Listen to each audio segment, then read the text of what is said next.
देवेंद्र फडणवीस यांनी निवडणूक निकालावर प्रतिक्रिया देताना हा विजय भारताला वाचवणारा असल्याचं म्हटलं. जनतेने विकास, स्थिरता आणि सुशासनाला पाठिंबा दिल्याचे त्यांनी नमूद केले. या निकालातून देशाच्या भविष्यासाठी सकारात्मक संदेश मिळाल्याचंही त्यांनी सांगितलं. विरोधकांवर टीका करत त्यांनी जनतेने योग्य निर्णय घेतल्याचं स्पष्ट केलं. त्यांच्या या वक्तव्यामुळे राजकीय वातावरणात चर्चा रंगल्या असून या विजयाचे पुढील परिणाम काय असतील याकडे सर्वांचे लक्ष लागले आहे. भारताला वाचवणारा हा विजय आहे.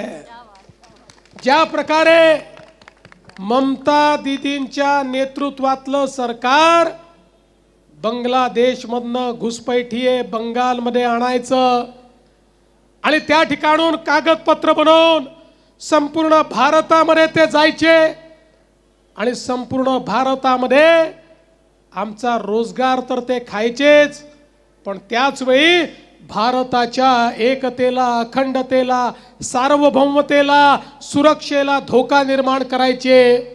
एक प्रकारे बंगाल आओ जाओ घर तुम्हारा और पकाओ खाओ बिर्याणी तो मुर्गा हमारा, अशा प्रकारचं सरकार हे त्या ठिकाणी ममता बॅनर्जींनी दिलं होतं.